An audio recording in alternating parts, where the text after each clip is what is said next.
Minha nora olhou para mim e disse: "Vamos te colocar num asilo. Você é velha demais para servir para alguma coisa." Eu tinha 67 anos. Tinha dado tudo para o meu filho, e ele concordou com ela. Então eu fiz a única coisa que podia fazer. Eu fugi. E o que aconteceu depois mudou tudo. Mas antes de eu continuar, me conta nos comentários de onde você está ouvindo minha história. Quero muito saber até onde ela está chegando. O quartinho dos fundos cheirava a mofo, mesmo com a janela aberta. Era aquele cheiro úmido de parede velha, de lugar esquecido, que grudava na roupa e no cabelo. O antigo quarto de serviço que Jaqueline tinha mandado reformar para mim quando me mudei para a casa deles, 5 anos atrás. Reformar, no vocabulário dela, significou uma demão de tinta branca nas paredes descascadas e uma cama de solteiro encostada no canto. Nem ventilador de teto ela deixou colocar. Disse que o barulho ia incomodar os meninos, que dormiam do outro lado da casa, a uns 20 metros de distância. Eu estava sentada na beirada dessa cama, sentindo o colchão fino afundar sob meu peso, às 4 da tarde de 31 de dezembro. O calor era sufocante. Ar-condicionado era luxo que não chegava até aqui. Uma gota de suor escorria pelas minhas costas enquanto eu ouvia a casa se transformar em algo que não me incluía. Passos apressados no corredor, vozes dando ordens, o barulho de caixas sendo arrastadas, de taças tilintando, de gente trabalhando para uma festa que eu não sabia se estava convidada. Na verdade, eu sabia. Só não queria admitir. Mais para a esquerda? Não, assim não. Pelo amor de Deus, vocês não têm noção de proporção? A voz de Jaqueline cortava o ar como faca em isopor. Aquele tom agudo, impaciente, que ela usava com todo mundo que considerava inferior. Empregados, entregadores, porteiros. E eu. Levantei devagar, porque minhas pernas doíam mais no final do dia, e fui até a porta. Abri uma fresta. Pelo corredor, conseguia ver um pedaço da sala de jantar.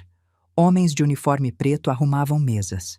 Uma mulher loira coordenava arranjos de flores que deviam custar o que eu recebia em 3 meses de aposentadoria. Minha aposentadoria. R$ 2.400 por mês, fruto de 38 anos ensinando criança a ler e escrever em escola municipal. Desse dinheiro, eu via R$ 200. O resto ia para uma conta que o Rodrigo administrava para mim, porque eu era velha demais para entender de banco, de aplicativo, dessas coisas modernas. Fechei a porta antes que alguém me visse espiando. Voltei para a cama. Olhei para a colcha de crochê que cobria o colchão fino. Minha mãe tinha feito essa colcha, ponto por ponto, durante meses, enquanto o câncer comia ela por dentro.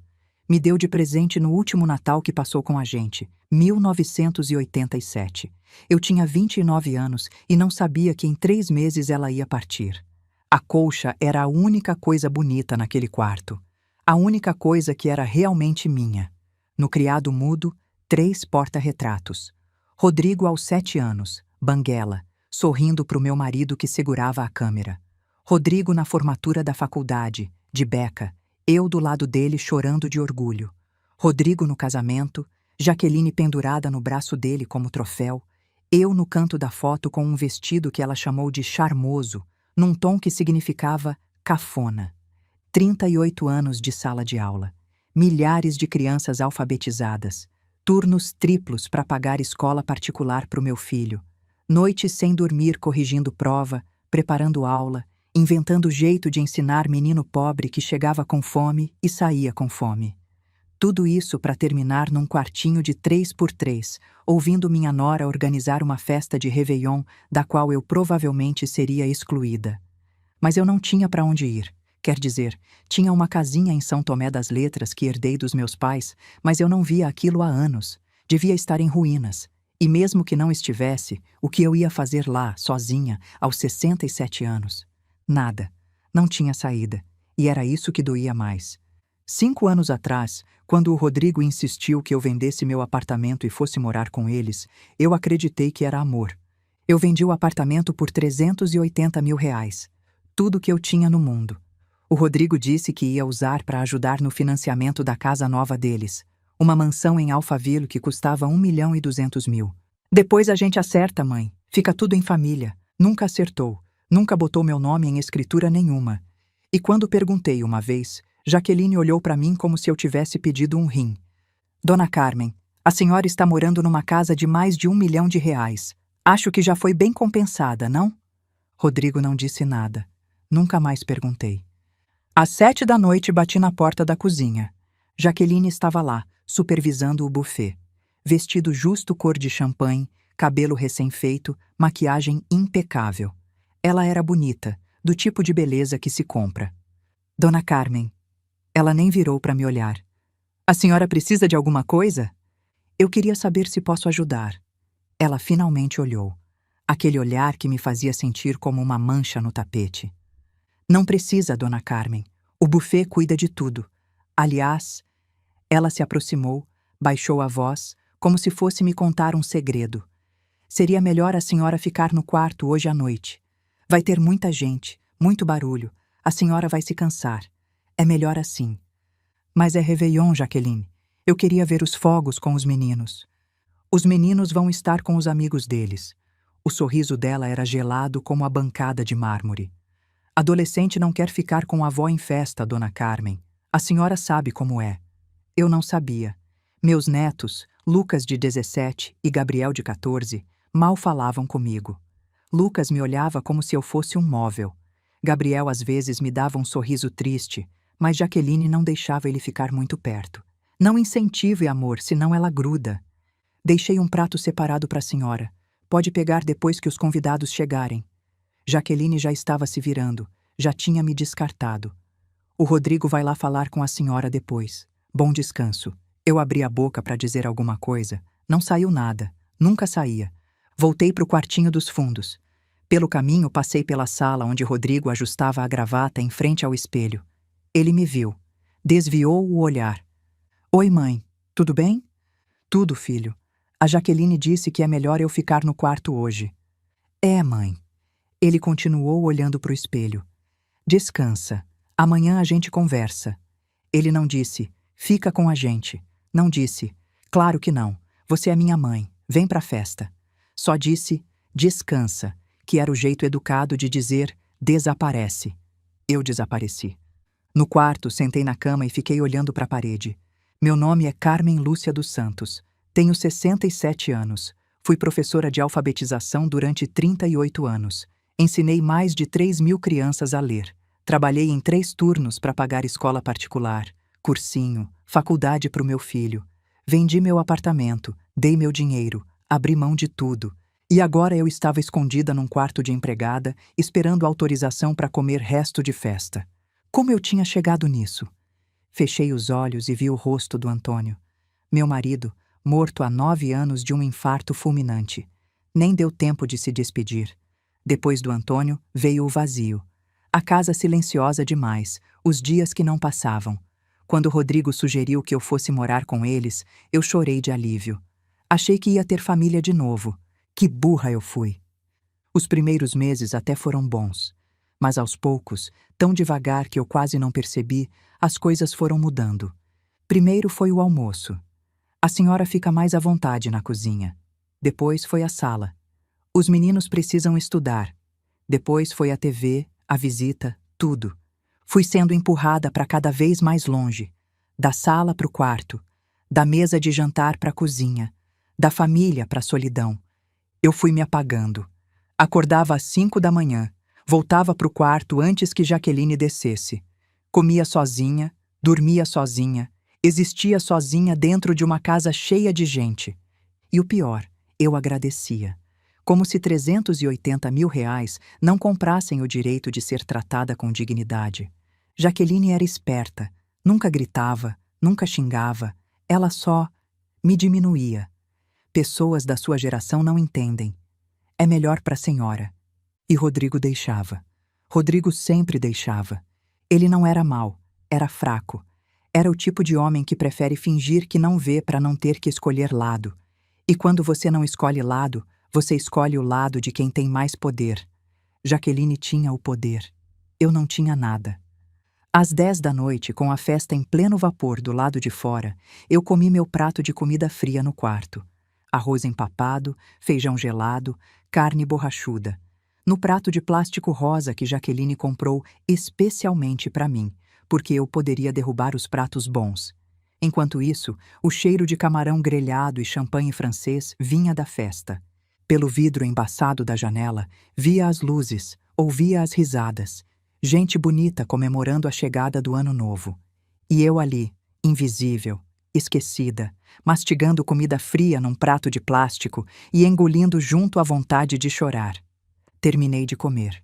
O gosto de feijão requentado grudou na minha boca. Lavei o prato no banheiro do corredor de serviço, a pia pequena, o sabão de barra, a água fria porque o aquecedor não chegava até ali. Não podia entrar na cozinha durante a festa, não podia atrapalhar. Voltei para o quarto, deitei na cama, tentei dormir. Não consegui. A colcha de crochê da minha mãe estava áspera contra a minha pele, áspera como a vida tinha ficado. Pensei nela, na minha mãe, que tinha morrido com 54 anos sem nunca ter viajado, sem nunca ter descansado, sem nunca ter tido nada além de trabalho e sacrifício. Pensei no meu pai, que morreu 5 anos depois dela, de tristeza, eu acho. Pensei no Antônio, que foi embora sem aviso, me deixando sozinha num mundo que ficava cada vez mais difícil de entender. Pensei na filha que eu perdi, Fernanda. 2 meses de vida, morte súbita no berço, 1976. 49 anos atrás, e eu ainda sentia o peso dela nos braços. Ainda acordava às vezes ouvindo um choro que não existia mais. Rodrigo nasceu 4 anos depois. Eu botei nele todo o amor que tinha sobrado da Fernanda, todo o medo de perder de novo, toda a necessidade de fazer dar certo dessa vez. Talvez por isso eu deixei ele me tratar assim, porque ele era tudo o que me restava. Mas naquela noite, pela primeira vez em muito tempo, eu senti alguma coisa além de tristeza. Senti raiva. Uma raiva velha, guardada, que eu nem sabia que ainda existia. Raiva de ser invisível. Raiva de ter dado tudo e recebido desprezo. Raiva de mim mesma por ter aceitado, por ter ficado quieta, por ter sido tão covarde. Eu tinha 67 anos. Quantos anos mais eu tinha? 10? 15? Ia passar todos eles assim, escondida num quartinho, esperando sobra de comida e migalha de atenção? Não. A palavra veio de algum lugar fundo dentro de mim. Um lugar que eu achava que tinha secado. Não. Sentei na cama. Meu coração batia forte. Minhas mãos tremiam. Mas minha cabeça, pela primeira vez em anos, estava clara. Eu precisava sair dali. A noite avançava devagar. Fiquei no quarto, olhando para a janela, pensando na raiva que tinha sentido. Não era uma raiva nova, era velha, acumulada, guardada em algum canto do peito que eu achava que tinha secado. Mas estava ali, viva, esperando. Levantei, fui ao banheiro, lavei o rosto. No espelho, vi uma mulher velha. Cabelos brancos que eu mesma cortava porque Jaqueline achava desperdício gastar com salão para mim. Pele manchada pelo sol de décadas caminhando até a escola. Olhos cansados por trás de óculos de grau que precisavam trocar, mas que eu não pedia porque não queria incomodar. Quem era essa mulher?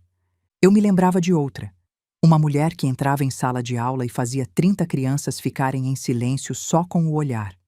Uma mulher que enfrentava diretor, brigava por material, tirava dinheiro do próprio bolso para comprar lanche para aluno com fome.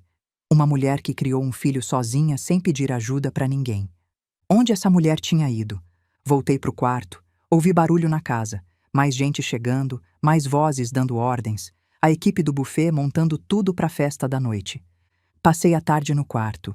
Li o mesmo livro pela 3ª vez. Um romance de banca que tinha achado no lixo do condomínio, porque livro novo era luxo que não me cabia. Lá pelas 6, ouvi vozes na sala. Rodrigo e Jaqueline conversando. Não eram vozes de briga, eram vozes de planejamento. Tom baixo, sério, o tipo de conversa que adultos têm quando decidem coisas importantes. Eu estava passando pelo corredor para voltar para o quarto quando captei meu nome. A Dona Carmen! Parei. Fiquei imóvel, encostada na parede, o coração acelerando. Não dá mais, Rodrigo. Eu não aguento. Era Jaqueline. A voz dela estava diferente, impaciente, no limite. Ela não faz nada de mal, Jaque. Rodrigo, conciliador como sempre. Exatamente. Ela não faz nada. Fica ali, naquele quarto, como um fantasma. Aparece, desaparece, Olha tudo com aquela cara de coitada. Eu me sinto vigiada na minha própria casa. Ela é minha mãe e eu sou sua mulher. A voz subiu um tom. Rodrigo, os meninos não suportam mais. O Lucas tem vergonha de trazer amigo aqui. O Gabriel vive enfurnado no quarto para não cruzar com ela. Essa casa tá pesada, tá negativa. Eu tentei. Deus sabe que eu tentei, mas não dá. Sua mãe é velha demais para servir para alguma coisa aqui. Silêncio. Eu conseguia imaginar a cena. Rodrigo de cabeça baixa, Jaqueline de braços cruzados, esperando. O que você quer que eu faça? Eu já resolvi. A voz dela ficou mais leve, quase animada. Achei um lugar ótimo. Residencial Primavera. Fica em Cotia, é arborizado, tem gente da idade dela. Atividades, fisioterapia, tudo. Ela vai ser feliz lá. Mais feliz do que aqui, com certeza. Asilo. Ela estava falando de asilo. Jaque, eu não sei. O quarto dela pode virar meu ateliê. Jaqueline continuou como se ele não tivesse falado. Eu preciso de espaço para trabalhar em casa, você sabe. Os clientes querem ver amostra, projeto, precisa de um ambiente profissional. Não dá para ficar recebendo gente com sua mãe aparecendo no corredor de camisola. Quanto custa?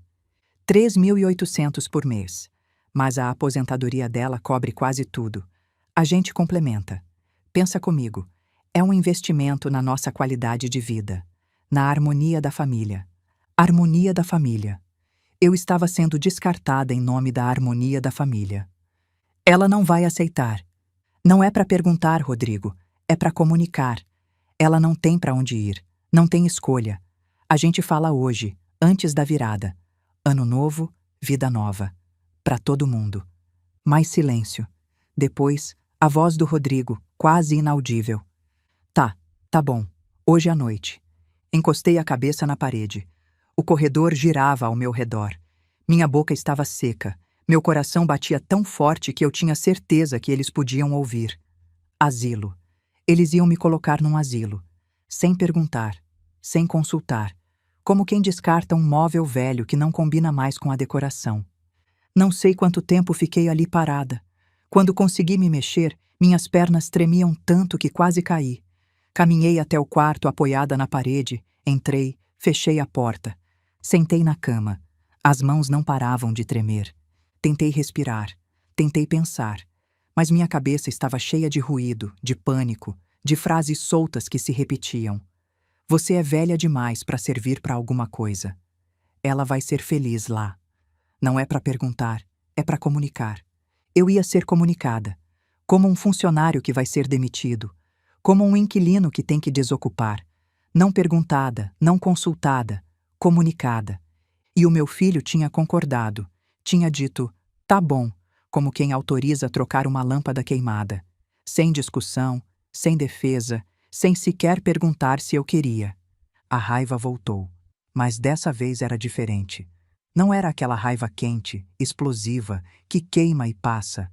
Era fria, calculada. A raiva que nasce quando você finalmente entende que não pode esperar nada de quem devia te proteger. Eu olhei para o quarto, para as paredes vazias, para a cama estreita, para os porta-retratos com fotos de um filho que eu não reconhecia mais. E tomei uma decisão. Eu não ia para asilo nenhum. Eu não ia ficar esperando ser comunicada como uma criança obediente. Eu ia embora. Antes que eles pudessem me prender, me assinar, me descartar. Eu ia fugir. A partir daquele momento, tudo ficou muito claro. Levantei, abri o armário. Tirei a mala pequena que eu tinha trazido quando me mudei. Uma mala velha, de rodinhas travadas, que Jaqueline sempre olhava com desgosto. Comecei a juntar minhas coisas. Não tinha muito. Nunca tinha tido muito. Roupas. 3 mudas de roupa simples. Calça, blusa, uma camisola, 2 calcinhas, 2 sutiãs. Eu tinha aprendido a viver com pouco. Documentos. RG, CPF, cartão do SUS, carteirinha do banco. Guardei tudo numa pasta de plástico transparente. Remédios. Losartana para pressão, metformina para o diabetes, omeprazol para o estômago. 3 caixas de cada, o máximo que conseguia manter escondido. A colcha de crochê. Dobrei com cuidado, encaixei no fundo da mala. Era grande, pesada, Mas eu não ia deixar para trás a única coisa que minha mãe me deixou: os porta-retratos.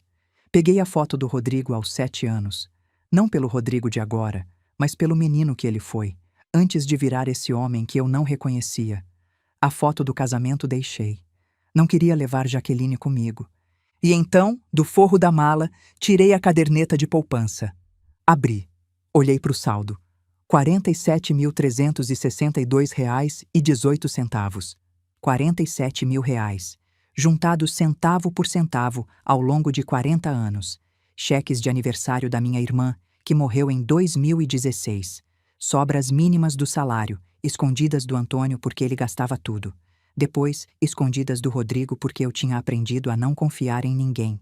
Ninguém sabia desse dinheiro. Nem o Antônio soube. Nem o Rodrigo sabe. É meu segredo, minha reserva, minha última linha de defesa. E era isso que ia me salvar. A casa dos meus pais. A lembrança veio como um flash. Uma casinha de pedra em São Tomé das Letras, interior de Minas, onde passei os verões da infância. Meus pais compraram quando eu tinha 10 anos, com a indenização do acidente que matou meu avô na fábrica. Era simples, pequena, mas tinha quintal grande, tinha silêncio, tinha paz. Quando meus pais morreram, a casa ficou para mim e para minha irmã. Quando minha irmã morreu, ficou só para mim. Eu nunca vendi porque nunca precisei, e nunca contei para o Rodrigo porque, eu não sei, instinto talvez. A sensação de que era melhor guardar uma carta na manga. Fazia 9 anos que eu não ia lá. A casa devia estar caindo aos pedaços, mas era minha, só minha. Ninguém podia tirar. Era para lá que eu ia. Escrevi um bilhete. Levei tempo para achar as palavras certas. Rodrigo. Ouvi a conversa. Eu sei o que vocês planejaram. Não vou para asilo nenhum. Não vou ser comunicada como quem não tem vontade própria. Não me procurem. Eu me viro. A casa é de vocês mesmo, nunca foi minha, apesar do dinheiro que coloquei nela. Cuida dos meninos. Eles ainda têm chance de virar gente de bem. Mãe. Li e reli. Quis acrescentar, eu te amo. Não consegui. Naquele momento, eu não sabia se ainda amava. Só sabia que doía. Deixei o bilhete no criado mudo, embaixo do porta-retrato. Às 9 da noite, a festa começou. O barulho era ensurdecedor. Risadas, música, vozes se misturando. Jaqueline tinha chamado todo mundo, sócias, clientes, vizinhos do condomínio, aquela gente bonita e vazia que ela cultivava como planta de estimação. Rodrigo devia estar lá, sorrindo, servindo champanhe, fingindo que era feliz. Os meninos deviam estar no quarto, no celular, ignorando tudo. E eu estava no quartinho dos fundos, fazendo a mala para fugir. Esperei até 10h30. Nesse horário, todo mundo estava no jardim, bebendo, conversando, esperando a meia-noite. Peguei a mala. Olhei uma última vez para o quarto. Não ia sentir falta de nada ali. Talvez das memórias que eu trouxe comigo, mas essas iam junto na mala. Saí pela porta de serviço, nos fundos da casa. O jardim lateral estava escuro, sem ninguém. Atravessei devagar, arrastando a mala silenciosa na grama. Cheguei no portão de pedestres, aquele que dava para a rua de trás do condomínio. Digitei a senha. 1980, o ano que Rodrigo nasceu, Jaqueline nunca se deu ao trabalho de trocar. E saí. Do lado de fora, o ar parecia diferente. Mais leve, mais fresco, mais real. Eu estava livre. Caminhei até o ponto de ônibus na avenida principal. Eram 2 quarteirões, mas pareceram 2 quilômetros. Minhas pernas doíam, minha mala pesava, meu coração batia tão forte que eu mal conseguia respirar. Mas eu não parei. Não olhei para trás. O ônibus para o terminal Barra Funda demorou 20 minutos. Paguei com o cartão, sentei no banco de trás, encostei a cabeça no vidro. A cidade passava lá fora, iluminada de festa. Fogos estourando em todo canto. Gente rindo, abraçando, brindando. O mundo comemorando enquanto eu fugia. No terminal, peguei o metrô até a rodoviária Tietê. A passagem custou R$ 4,40. Anotei mentalmente. Era meu primeiro gasto da nova vida. A rodoviária Tietê, na véspera de Ano Novo, quase meia-noite, era o lugar mais triste do mundo. Quase deserta àquela hora. Quem ia viajar já tinha ido mais cedo. Lojas fechadas com grades de ferro abaixadas, placas de neon piscando sozinhas pro nada. O cheiro era uma mistura doentia, desinfetante barato, diesel de ônibus, fritura velha de uma lanchonete esquecida e, embaixo de tudo, aquele fedor azedo de gente que não tinha onde tomar banho. A luz fluorescente zumbia em cima da minha cabeça, fazendo tudo parecer doente, desbotado. Moradores de rua dormiam nos cantos. Uma família nordestina esperava um ônibus com crianças dormindo no colo. Um bêbado cantava sozinho perto do banheiro. Fui até o guichê. Boa noite. Tem ônibus para São Tomé das Letras? Direto não tem. A senhora vai até Três Corações e de lá pega a van. O próximo sai às 6 da manhã. Quer? Quero. R$ 189. Paguei em dinheiro. Peguei a passagem. Sentei num banco de plástico duro e gelado. 11h15. Faltava menos de 1 hora para meia-noite.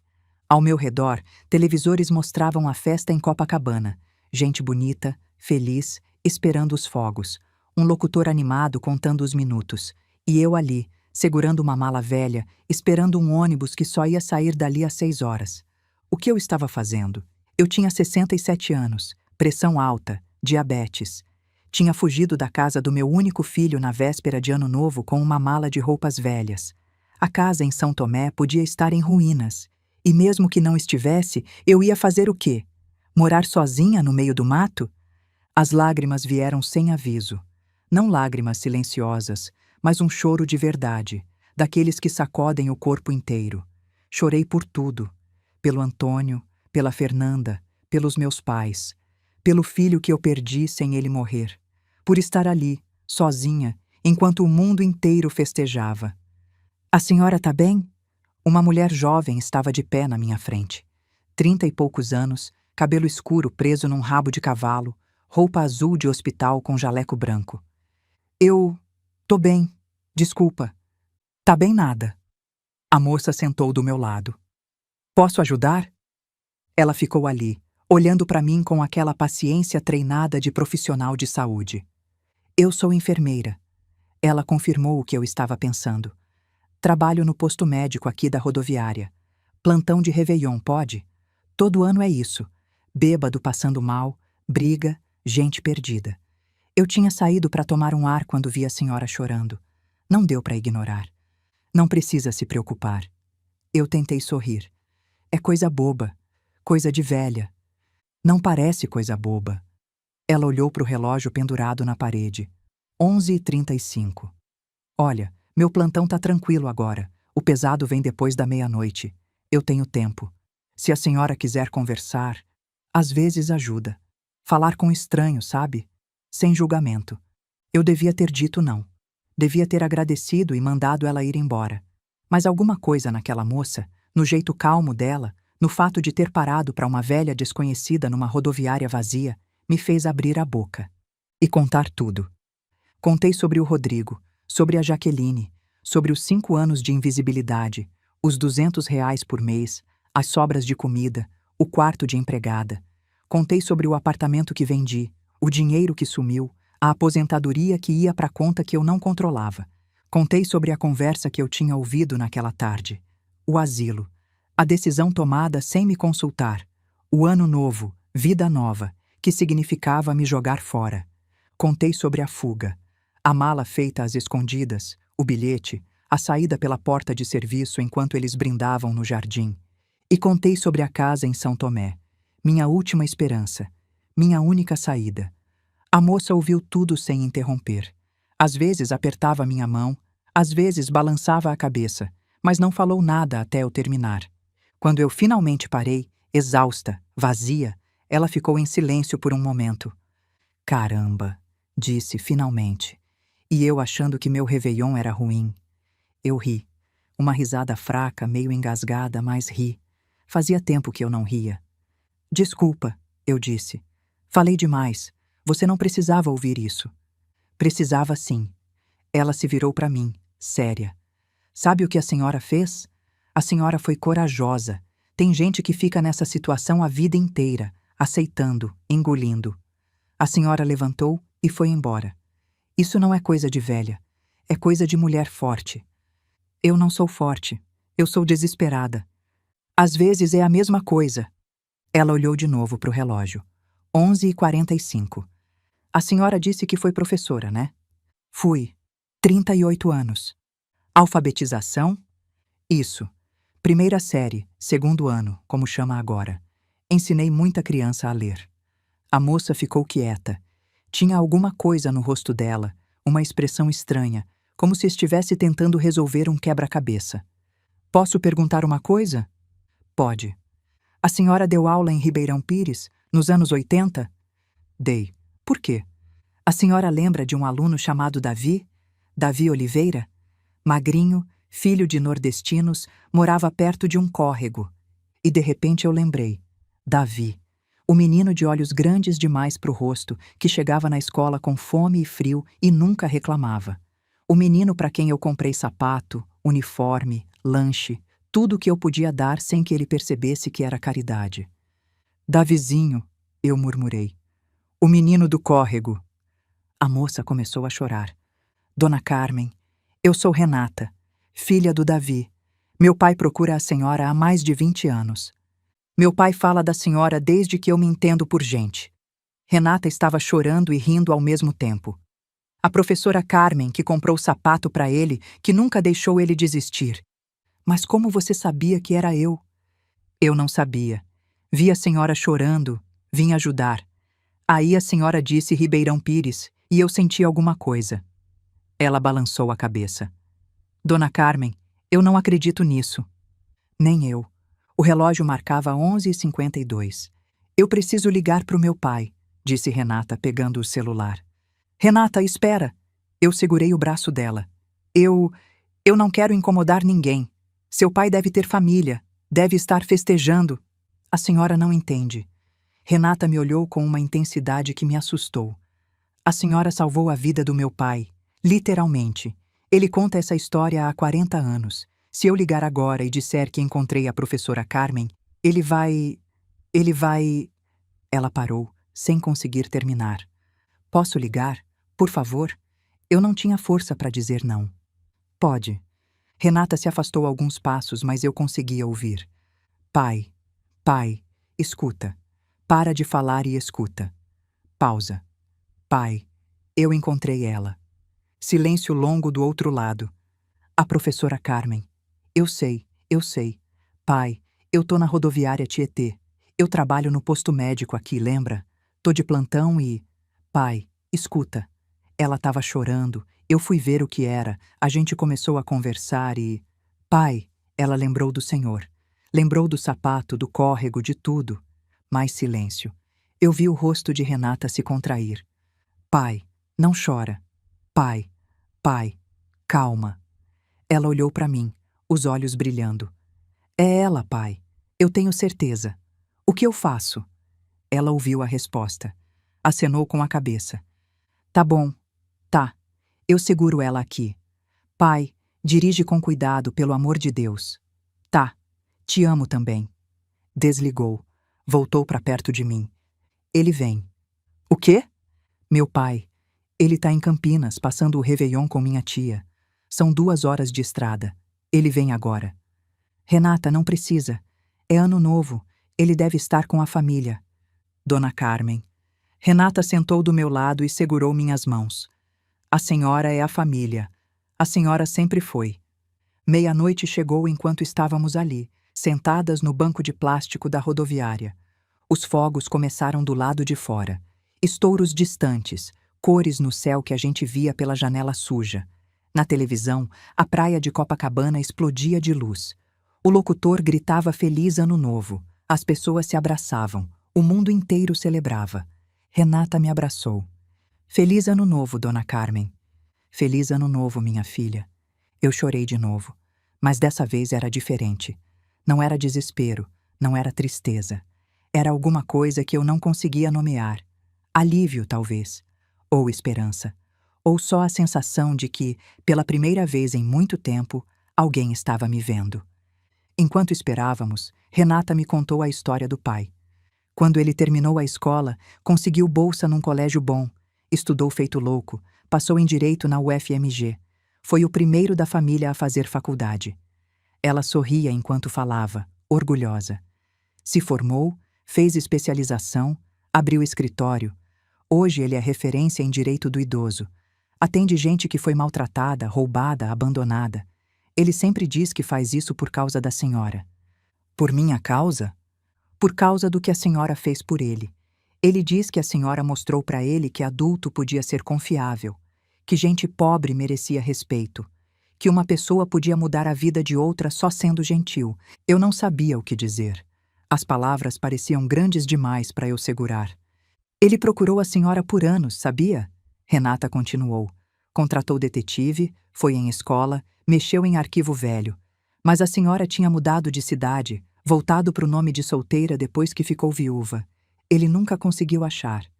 Eu não fiz nada de especial, eu disse, porque era verdade. Só fiz o que tinha que fazer. Qualquer professor faria. Não, dona Carmen, qualquer professor não faria. Renata apertou minha mão. Eu sou enfermeira, trabalho em UPA, vejo gente todo dia. Sei a diferença entre quem faz o mínimo e quem faz o certo. A senhora fez o certo, e o meu pai nunca esqueceu. Às 2h40 da manhã, um homem entrou na rodoviária. Eu o vi de longe. Alto, cabelo grisalho, terno amassado como se tivesse vestido às pressas. Ele olhava em volta, procurando, os olhos ansiosos. Renata levantou e acenou. Pai, aqui! Ele veio andando rápido, quase correndo. À medida que se aproximava, eu tentava ver nele o menino que eu conheci. O menino de olhos grandes, de sapato furado, de fome escondida. Estava ali, por baixo das rugas, da barba grisalha, do cansaço de 2 horas de estrada no meio da madrugada. Os mesmos olhos, o mesmo jeito de olhar, como se estivesse pedindo permissão para existir. Ele parou na minha frente. Não disse nada, só ficou olhando, como se não acreditasse. Davizinho? Eu perguntei, e minha voz saiu pequena, trêmula. Professora Carmen. E então ele chorou. Um homem de 50 e tantos anos, advogado bem-sucedido, de terno e sapato caro, chorando feito criança na minha frente. É a senhora, ele disse entre soluços. É a senhora de verdade. Eu procurei tanto tempo, tanto tempo. Eu levantei do banco, minhas pernas reclamaram, minha coluna doeu, mas eu levantei e abracei aquele homem que um dia foi o menino mais pobre da minha turma. Eu lembro de você, eu disse no ouvido dele. Lembro do seu caderno todo rabiscado de tanto usar. Lembro de você ajudando a Márcia com a lição porque ela não entendia. Lembro de você devolvendo o livro da biblioteca sempre no prazo, sempre limpo, sempre cuidado. A senhora lembra? Claro que lembro. Você era especial, Davi. Desde pequeno eu sabia que você ia ser alguém. Ele se afastou um pouco, enxugando o rosto. Eu sou alguém por causa da senhora. Tudo que eu tenho, tudo que eu consegui, começa com a senhora. Não exagera, menino. Não é exagero. Ele segurou meus ombros, me olhando nos olhos. A senhora me deu sapato quando eu não tinha. Me deu comida quando eu tinha fome. Me deu a certeza de que alguém se importava. Sabe o que isso faz com uma criança? Sabe o que significa saber que pelo menos uma pessoa no mundo acha que você vale alguma coisa? Eu sabia. Claro que sabia. Era por isso que eu tinha feito. E agora, ele continuou, a voz ficando mais firme. A Renata me contou o que aconteceu com a senhora. O que o seu filho fez. O asilo. A fuga. Davi, eu não quero... A senhora não vai para asilo nenhum. A voz dele era diferente agora. Não era mais o menino assustado. Era o advogado, o homem que defendia gente indefesa, o profissional. A senhora vem comigo, agora, para minha casa, em Belo Horizonte. A minha esposa já está preparando o quarto. Eu não posso. Pode. A senhora me deu um futuro quando eu não tinha nenhum. Agora é minha vez de retribuir. Eu olhei para ele, para Renata que estava do lado, sorrindo, para minha mala velha no chão, com a passagem para São Tomé das Letras que eu nunca ia usar. Meia hora atrás, eu era uma velha fugida, sem destino, sem esperança. Agora eu tinha 2 pessoas me olhando como se eu fosse importante. Tá bom, eu disse, porque não tinha mais forças para recusar. Eu vou com vocês. O carro de Davi era um sedã prateado, daqueles confortáveis, com banco de couro e ar-condicionado silencioso. Nada ostensivo, nada exagerado. Combinava com ele, Sucesso sem precisar esfregar na cara dos outros. Renata foi na frente, do lado do pai. Eu fui atrás, com minha mala ao lado, olhando a cidade passar pela janela enquanto a gente deixava São Paulo para trás. A Sandra, minha esposa, está doida para conhecer a senhora, disse Davi, olhando pelo retrovisor. Ela é professora também. História. Quando eu contei por telefone que tinha achado a senhora, ela começou a chorar. Vocês não precisavam fazer isso. Ir lá me buscar no meio da noite, no ano novo. Dona Carmen. A voz de Davi era gentil, mas firme. Eu passei 40 anos querendo agradecer a senhora. 40 anos procurando um jeito de retribuir o que a senhora fez por mim. Ir buscar a senhora numa rodoviária às 2 da manhã é o mínimo.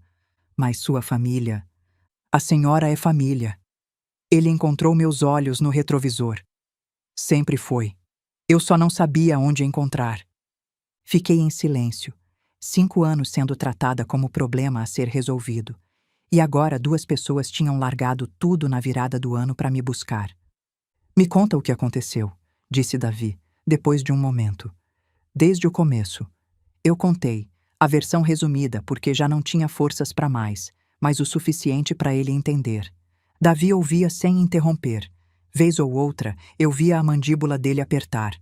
Uma vez, ele bateu a mão no volante com força. Isso é crime, ele disse quando eu terminei. A senhora sabe disso, né? O que eles fizeram. É tudo crime. Davi, ele é meu filho. Eu sei. A voz dele amoleceu. E eu imagino como dói. Mas o fato de ser família não muda a lei. E não muda o fato de que a senhora foi maltratada. Eu não quero processar meu filho. A senhora não precisa decidir nada agora. Primeiro a senhora descansa, come, dorme. Depois a gente conversa sobre opções. Opções. Fazia tempo que alguém falava de opções para mim. A viagem até Belo Horizonte levou quase 6 horas. Saímos de São Paulo ainda de madrugada, pegamos a Fernão Dias vazia e fomos subindo a serra enquanto o céu clareava aos poucos, passando do preto pro azul, do azul pro laranja. Nascer do sol do primeiro dia do ano, visto pela janela de um carro de estranhos que me tratavam como família. Eu dormi boa parte do trajeto. O cansaço dos últimos dias finalmente cobrando seu preço. Acordava de vez em quando, via a estrada passando, as montanhas de Minas surgindo no horizonte e voltava a dormir. Quando abri os olhos de vez, já passava das 9 da manhã e a gente estava entrando num bairro arborizado, com casas grandes e ruas tranquilas. Serra, disse Renata, vendo que eu tinha acordado. O bairro onde meus pais moram. A casa de Davi era um sobrado bonito, com muro baixo e jardim na frente. Jabuticabeira no quintal, eu vi quando a gente estacionou. Tinha um ar de lar, de lugar onde gente de verdade morava. Bem diferente da mansão de Rodrigo, que parecia uma revista. Uma mulher esperava na porta. 50 e poucos anos, cabelo grisalho curto, rosto bondoso. Ela desceu os degraus quase correndo quando a gente saiu do carro. Dona Carmen! Ela me abraçou antes que eu pudesse reagir. Um abraço apertado, caloroso, de quem abraça gente que ama. Eu sou Sandra, a esposa do Davi. A senhora não sabe há quanto tempo eu quero conhecer a senhora. Vem. Ela me puxou pelo braço, gentil, mas firme. A senhora deve estar exausta. Preparei o quarto de hóspedes, tem toalha limpa, tem tudo. E fiz café. A senhora aceita café? Eu aceitei. A casa por dentro era ainda mais aconchegante que por fora. Móveis de madeira, tapetes coloridos, fotos de família em cada parede. Cheiro de café recém-passado, de pão caseiro, de vida. Na cozinha, uma mesa grande com cadeiras o suficiente para muita gente sentar junto. A gente se reúne aqui, explicou Sandra, vendo meu olhar. Domingo é dia de almoço em família. Vem filho, vem neto, vem amigo. Essa mesa já viu muita história. Ela me serviu café numa xícara de porcelana, não num copo plástico. Me deu pão de queijo quentinho, não sobra de festa. Me olhou nos olhos enquanto falava comigo. Eu tinha esquecido como era isso, ser tratada como gente. A senhora quer descansar? Perguntou Sandra. O quarto tá pronto. Pode dormir o quanto precisar. Sim, acho que sim. Ela me levou escada acima, até um quarto com cama de casal, janela que dava para o jardim, banheiro privativo. Era maior que o quartinho de empregada onde eu tinha vivido por 5 anos. O quarto cheirava a lavanda. Tinha um vasinho de flores frescas no criado mudo, cortinas leves que deixavam o sol entrar filtrado, lençóis de algodão branco esticados com cuidado. No banheiro, toalhas fofas penduradas, sabonete artesanal, um roupão atrás da porta. Detalhes pequenos, coisas que gente normal nem percebe. Mas para mim, que tinha passado 5 anos usando sabonete de barra no banheiro de serviço e secando com toalha puída, era como entrar em outro planeta. Se precisar de qualquer coisa, é só chamar. Sandra parou na porta. E Dona Carmen? Sim? Obrigada. Por tudo que a senhora fez pelo meu marido. Por tudo que a senhora fez por essa família, mesmo sem saber. Ela saiu. Fechou a porta. Eu sentei na cama. O colchão cedeu suave sob meu peso, macio, acolhedor, tão diferente daquela cama de solteiro com molas aparecendo. Passei a mão nos lençóis limpos, senti o algodão macio contra meus dedos calejados. E pela primeira vez em muito tempo, senti que ia ficar tudo bem. Dormi até as 2 da tarde. Quando acordei, a cabeça estava mais clara do que tinha estado em meses. Desci a escada. Davi e Sandra estavam na cozinha com uma mulher que eu não conhecia. Essa é a Márcia, minha irmã, disse Davi. Ela veio conhecer a senhora. Márcia tinha uns 60 anos, rosto marcado de sol. A senhora lembra que eu fui falar com a senhora uma vez? Na escola, perguntar por que a senhora estava dando coisa para o Davi. Eu achei que a senhora queria alguma coisa em troca. E o que eu respondi? A senhora disse: eu quero que seu irmão aprenda a ler. O resto é problema meu. Márcia sorriu. Eu nunca esqueci isso. Quem faz isso? Qualquer pessoa faria. Não. Foi Davi quem falou. Qualquer pessoa não faria. A senhora perguntou. A senhora viu. A senhora agiu. E mudou tudo. Sandra trouxe comida, feijão tropeiro, couve refogada, arroz, torresmo. Come, ela disse, botando o prato na minha frente. A senhora tá magra demais. Eu estava. Jaqueline vivia comentando sobre meu peso, dizendo que eu não precisava comer tanto, que pessoas da sua idade devem se cuidar. Eu tinha aprendido a comer pouco para não incomodar. Comi. E era tão bom que quase chorei. Enquanto a gente almoçava, Davi me contou a história completa. A dele. Quando a senhora foi minha professora, eu tinha 7 anos. Morava num barraco perto do córrego do Sapo. A senhora lembra? Lembro. Minha mãe trabalhava de doméstica para uma família rica do outro lado da cidade. Saía às 5 da manhã, voltava às 9 da noite. Meu pai trabalhava de pedreiro, mas bebia mais do que trabalhava. A Márcia, que era mais velha, cuidava de mim e do meu irmão menor. O Renan, eu disse, lembrando. Seu irmão mais novo. Isso, o Renan. Os olhos de Davi se escureceram. Ele morreu em 2005. Acidente de moto. Sinto muito. Obrigado. Ele respirou fundo. Enfim, a gente era muito pobre, Dona Carmen. O tipo de pobre que a senhora só entende se viveu. Tinha dia que não tinha comida em casa. Tinha semana que eu ia para a escola de barriga vazia e voltava de barriga vazia. A única refeição era a merenda, e a merenda era pouca. Por isso eu levava lanche extra. Por isso a senhora levava lanche extra. E por isso eu comia tão rápido, lembra? Porque eu tinha medo de alguém tirar de mim. Medo de acabar antes que eu pudesse guardar um pedaço pro Renan. Sandra pegou a mão do marido. Os olhos dela estavam molhados. A senhora comprou sapato para mim em abril de 82. Lembra? Lembro. Você estava com o pé sangrando. Davi foi até uma estante e voltou com uma caixa velha. Dentro, um par de sapatos infantis, surrados, guardados há décadas.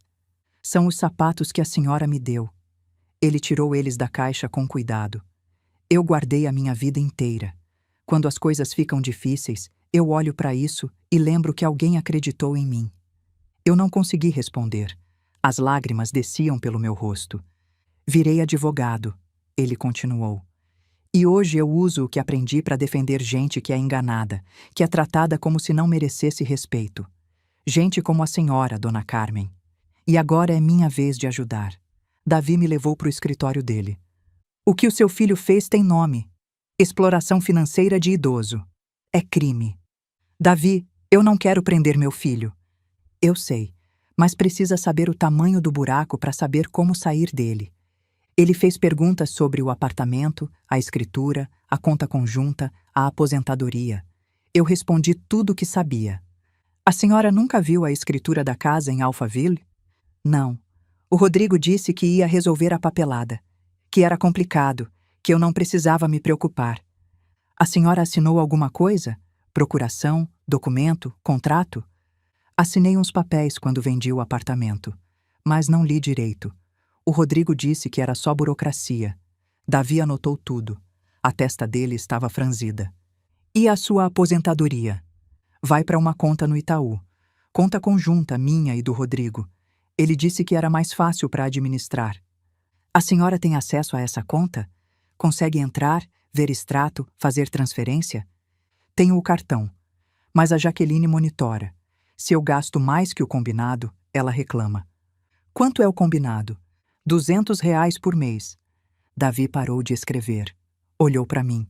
A senhora recebe R$ 2.400 por mês e fica com 200.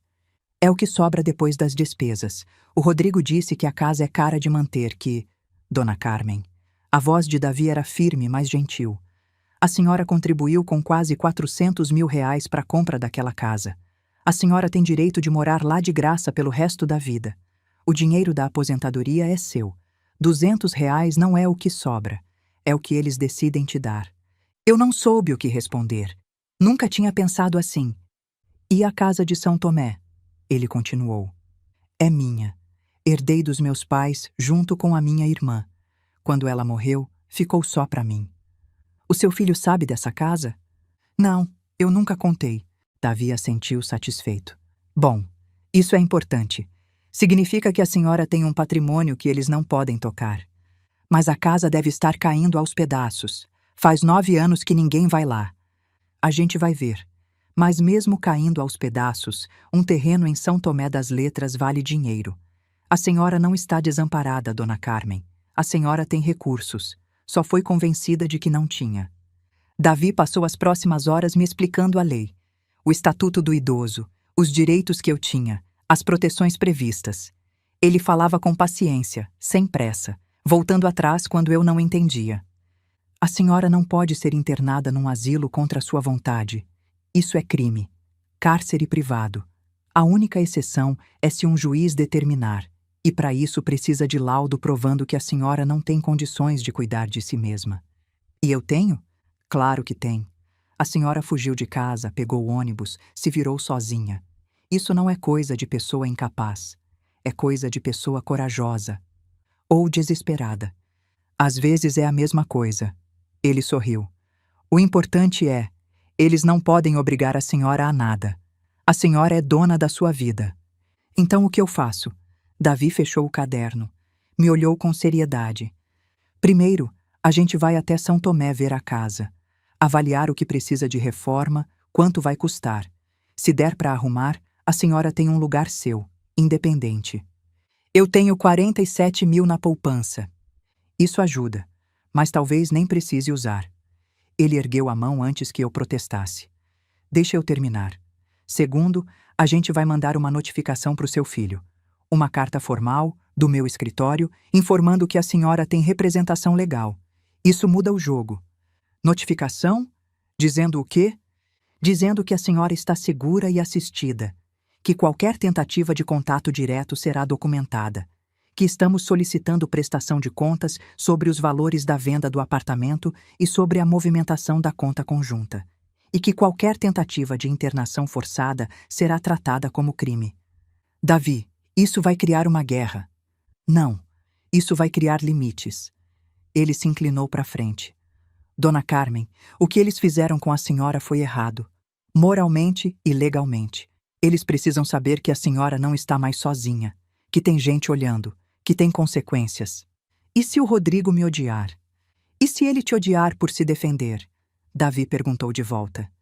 Dona Carmen, o seu filho já te tratava mal, já te ignorava, já concordou em te jogar num asilo sem perguntar.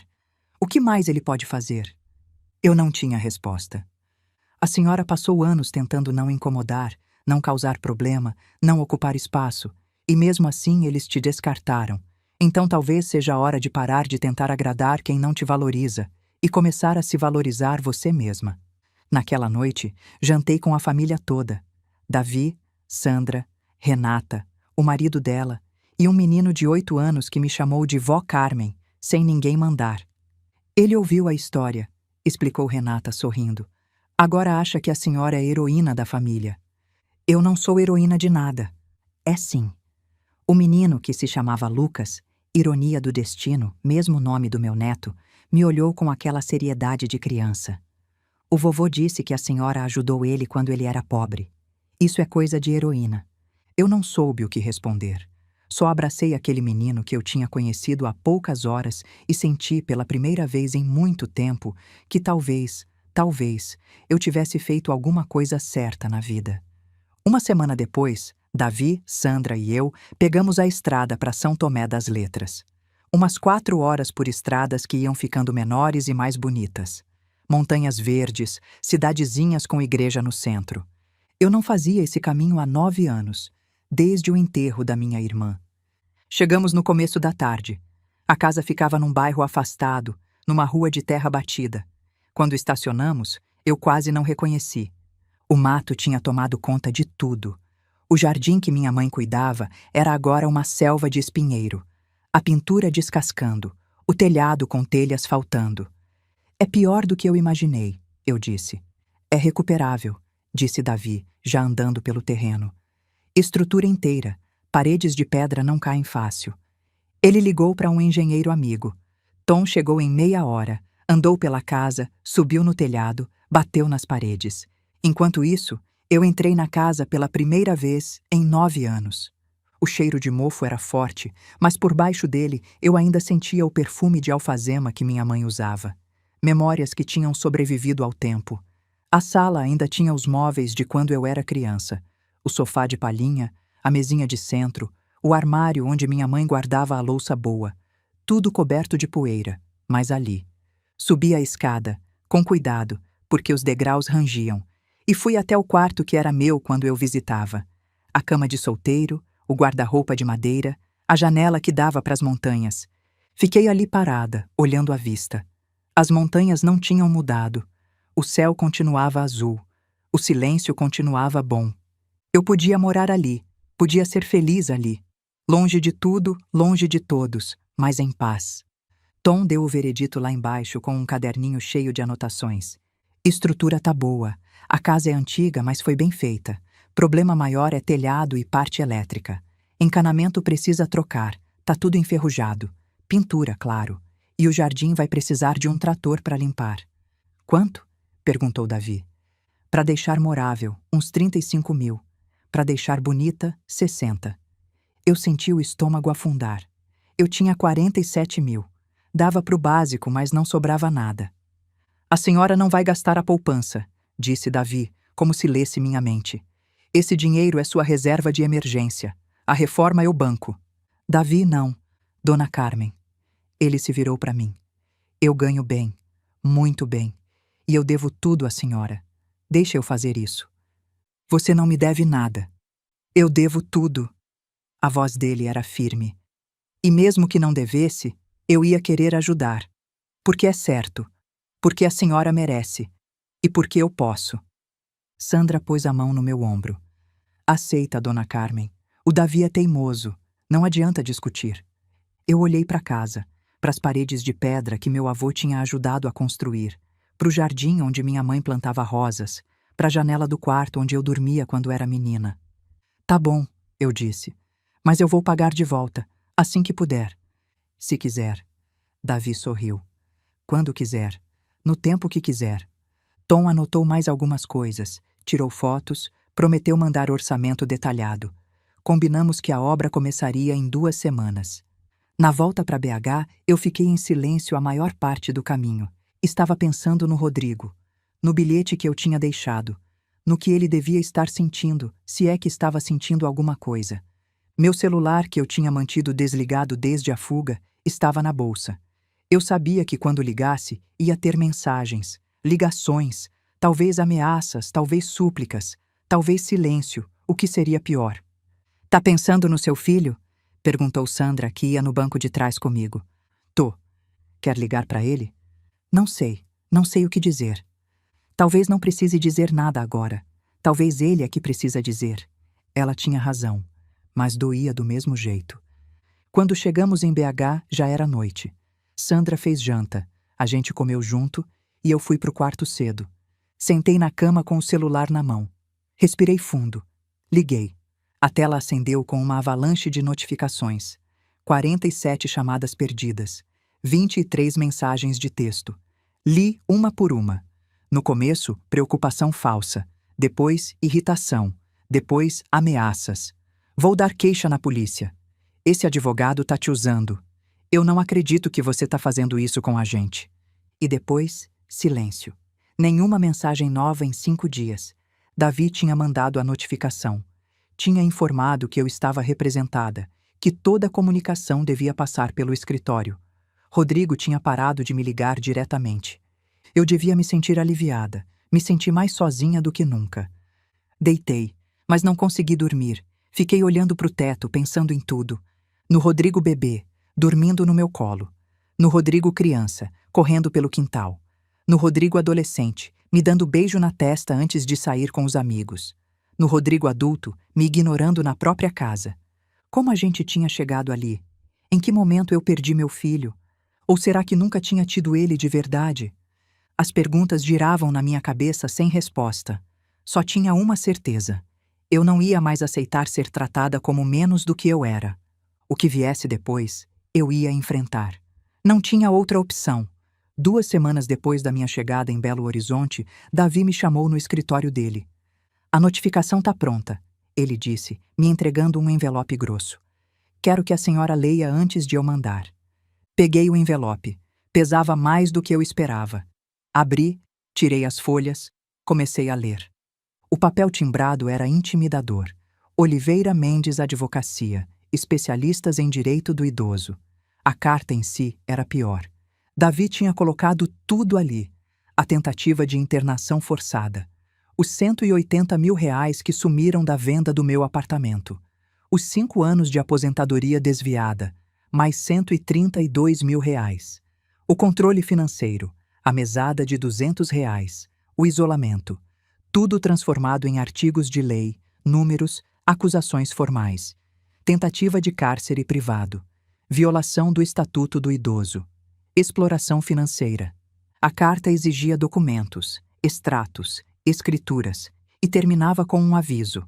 Qualquer tentativa de internação forçada será imediatamente comunicada às autoridades competentes.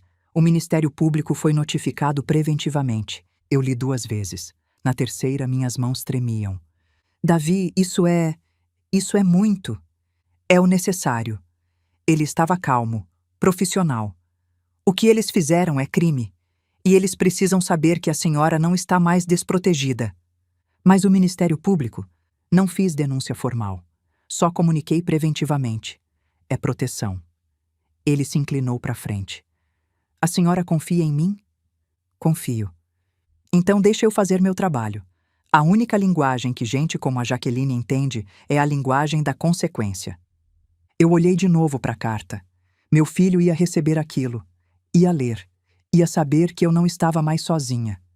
Manda, eu disse. Naquela noite não consegui dormir. Ficava pensando no Rodrigo abrindo a carta, lendo as acusações. O que ele ia sentir? Raiva? Medo? Culpa? Ou será que ele ia achar que eu estava sendo manipulada? Jaqueline com certeza ia pensar isso. Ela sempre achava que todo mundo queria alguma coisa. Mas Davi não queria nada, só queria retribuir. A resposta veio 2 dias depois. Eu estava tomando café na cozinha quando o telefone de Davi tocou. Ele olhou para o número, olhou para mim, atendeu. Oliveira Mendes, bom dia. Pausa. Senhor Rodrigo, eu esperava sua ligação. Meu coração disparou. Fiz menção de sair, de dar privacidade, mas Davi fez sinal para eu ficar. Colocou no viva voz. Absurdo! A voz do Rodrigo explodiu pelo alto-falante. Vocês estão acusando eu e minha esposa de crime? Estão ameaçando minha família? Senhor Rodrigo, eu sugiro que o senhor se acalme. A voz de Davi era gelo. Não estamos acusando ninguém. Estamos solicitando documentação que comprove a regularidade das transações financeiras envolvendo sua mãe. Minha mãe foi sequestrada por vocês. Ela não está bem das ideias, foi manipulada, e vocês estão aproveitando. A senhora Carmen está presente nesta conversa. Davi olhou para mim. A senhora está sendo sequestrada, dona Carmen? Não, eu disse, a voz saindo mais firme do que eu esperava. Eu estou aqui porque quero. Mãe! A voz de Rodrigo mudou, ficou suplicante. Mãe, por favor, volta para casa. A gente conversa, resolve tudo. Não precisa de advogado, não precisa de carta, não precisa de nada disso. Precisa sim, Rodrigo. Mãe, vocês iam me colocar num asilo, sem me perguntar, sem me consultar. Eu ouvi a conversa, Rodrigo. Ouvi a Jaqueline dizendo que eu era velha demais para servir para alguma coisa. E ouvi você concordando. Silêncio do outro lado. Foi a Jaqueline que disse isso, ele murmurou finalmente. Não eu. Você concordou. Você disse, tá bom. Minha voz tremeu, mas não quebrou. Você é meu filho. Eu te criei sozinha. Dei tudo o que eu tinha para você ter uma vida boa. E você concordou em me jogar num asilo porque sua mulher queria um ateliê. Não foi assim. Foi assim, sim. Eu estava lá. Eu ouvi. Mais silêncio. Quando Rodrigo falou de novo, a voz estava diferente. Menor. O que você quer, mãe? Eu quero os documentos que o Dr. Davi pediu. Quero saber o que aconteceu com o dinheiro do meu apartamento. Quero ter controle da minha aposentadoria. E quero paz. E se eu der tudo isso, você volta? A pergunta me pegou de surpresa. Olhei para Davi. Ele fez um gesto. A decisão é sua. Não sei, Rodrigo. Não sei se consigo voltar para uma casa onde eu era invisível. Onde eu comia sozinha, dormia sozinha, existia sozinha. Onde minha própria nora queria jogar fora a colcha de crochê que a minha mãe fez porque era velha demais. Eu não sabia da colcha. Você não sabia de muita coisa. Porque você não queria saber. Era mais fácil fingir que estava tudo bem. O silêncio se estendeu. Ouvi Rodrigo respirando pesado do outro lado. Eu vou mandar os documentos, ele disse finalmente. Mas isso não acabou, mãe. Você é minha mãe. Eu não vou desistir de você. Eu também não desisti de você, filho. As lágrimas escorriam pelo meu rosto agora.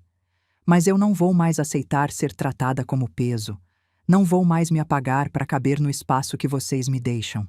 Se você me quiser na sua vida, vai ter que me querer de verdade. Inteira. Não só as partes que não incomodam. A ligação se encerrou. Davi desligou o telefone, veio até mim, me abraçou. A senhora foi muito bem, ele disse. Muito bem. Eu não me sentia bem. Me sentia despedaçada. Mas também me sentia, pela primeira vez em anos, inteira. Os documentos chegaram no prazo. Rodrigo mandou tudo o que foi pedido. Escritura, extratos, comprovantes. Caixas de papel que Davi e o contador dele passaram 3 dias analisando. O resultado foi pior do que eu imaginava. Senta, dona Carmen. Davi estava sério quando me chamou no escritório. A gente precisa conversar. Sentei. Sandra estava lá também, segurando minha mão. O apartamento da senhora foi vendido por R$380 mil. Desse valor, 200 mil foram usados na entrada da casa em Alphaville. Isso a senhora já sabia. E os outros 180 mil foram emprestados para Jaqueline, para o ateliê de arquitetura dela. Emprestados? É o que ela alega, mas não existe documento nenhum. Nenhum contrato, nenhum recibo, nenhuma promissória. O dinheiro simplesmente foi transferido para a conta dela e sumiu. Eu senti o chão afundar. 180 mil reais. 180 mil reais. Davi confirmou. E tem mais. A aposentadoria da senhora, ao longo de 5 anos, totalizou aproximadamente 144 mil reais. Desse valor, a senhora recebeu 12 mil, os 200 reais por mês que eles te davam. O resto, 132 mil, foi gasto em despesas domésticas. Que despesas? Davi abriu uma pasta, mostrou os extratos marcados de amarelo. Restaurantes caros, viagens, roupas de grife, mensalidade de academia, escola particular dos meninos, praticamente nada que beneficiasse a senhora diretamente. Eu olhei para os números. Estava tudo ali, em preto e branco. O dinheiro que eu achava que estava ajudando a família. sendo gasto em luxo que eu nunca vi. Então, no total, 180 mil do apartamento mais 132 mil da aposentadoria.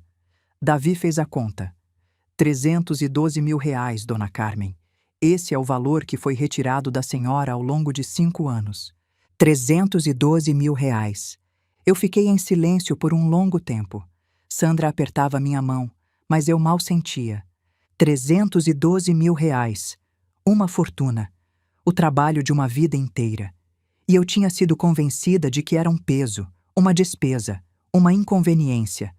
312 mil reais. Você consegue acreditar? E ela achando que era um peso. Comenta aí. Você processaria seu próprio filho?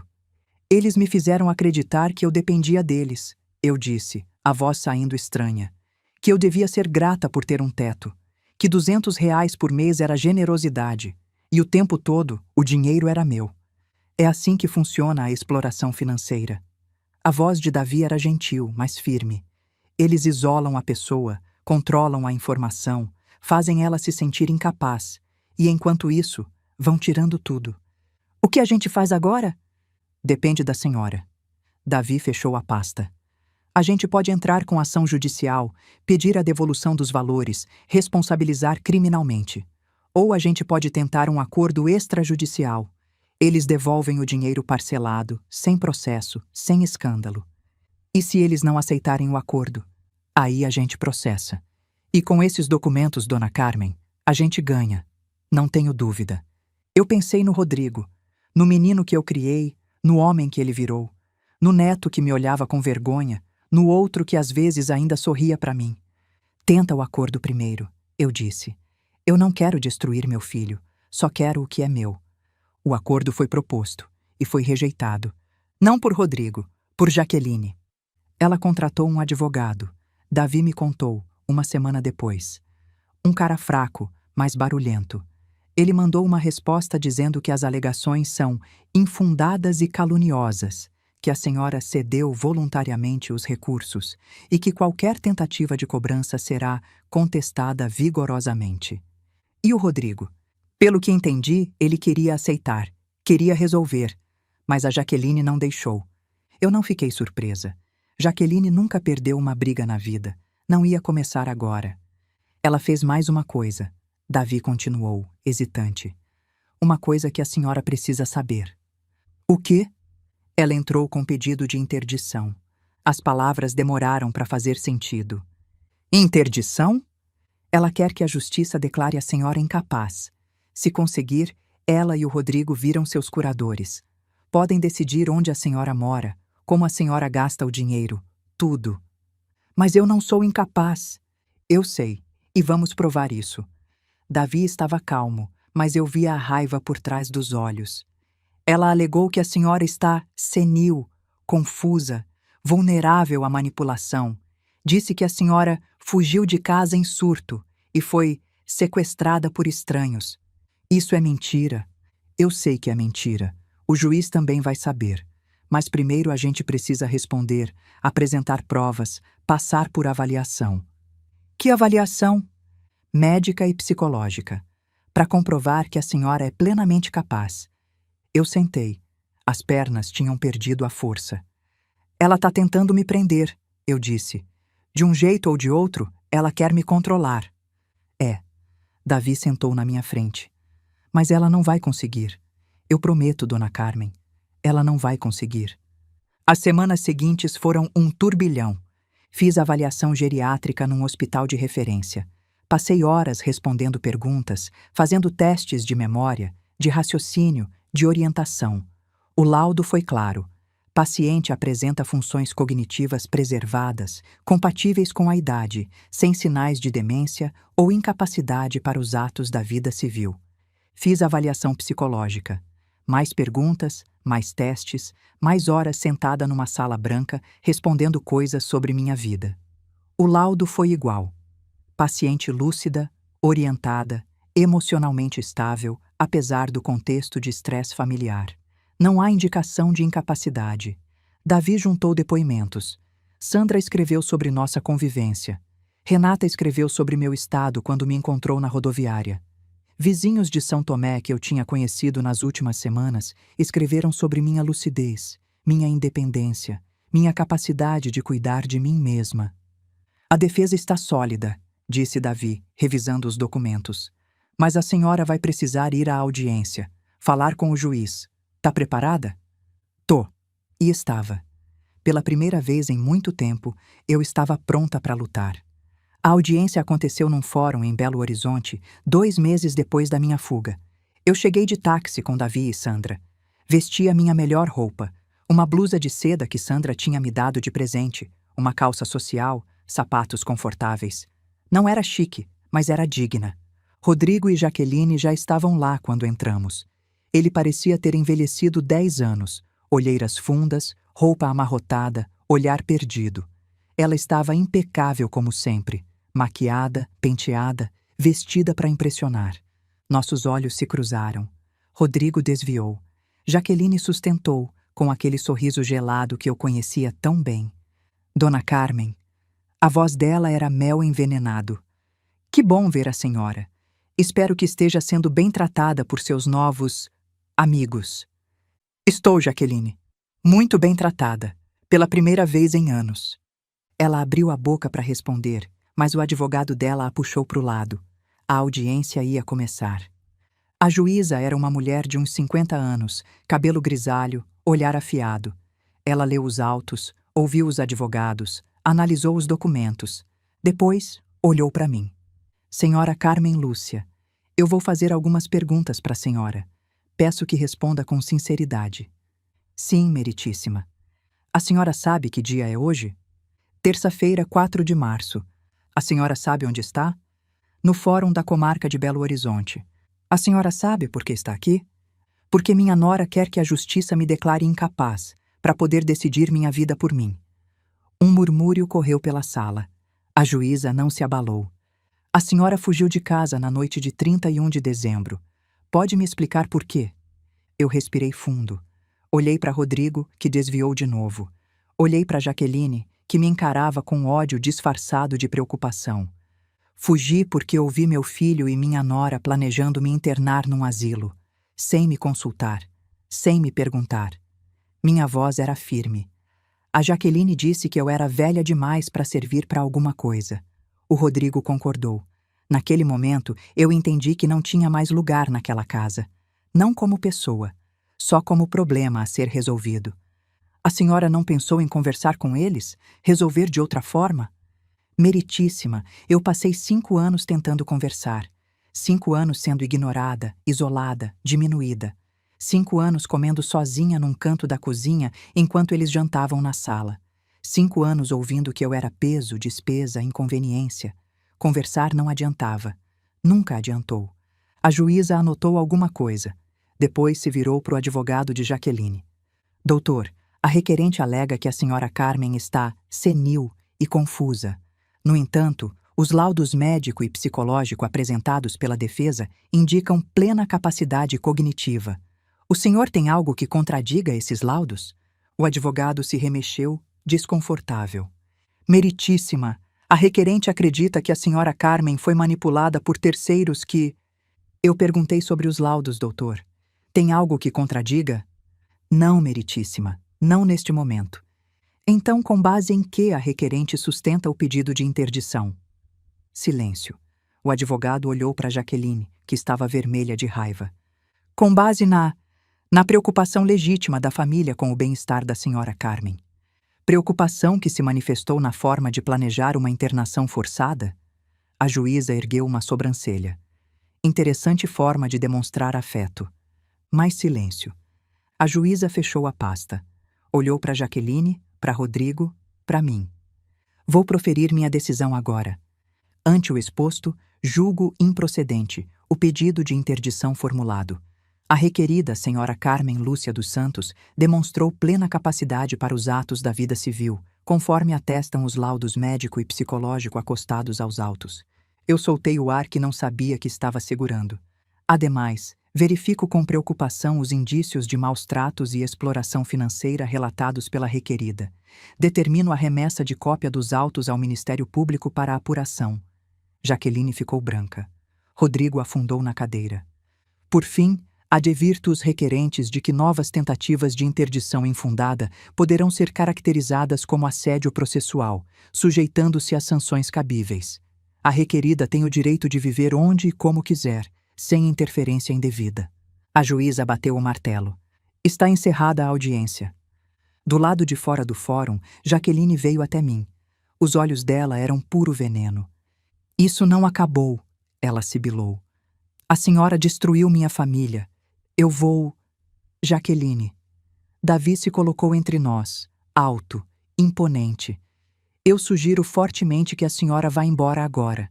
Qualquer ameaça será documentada e usada contra a senhora. Ela olhou para ele, para mim, de volta para ele. Depois girou nos saltos e foi embora, puxando Rodrigo pelo braço. Rodrigo olhou para trás uma vez. Nossos olhos se encontraram. Vi alguma coisa ali. Arrependimento, talvez. Ou só medo. Depois ele foi embora.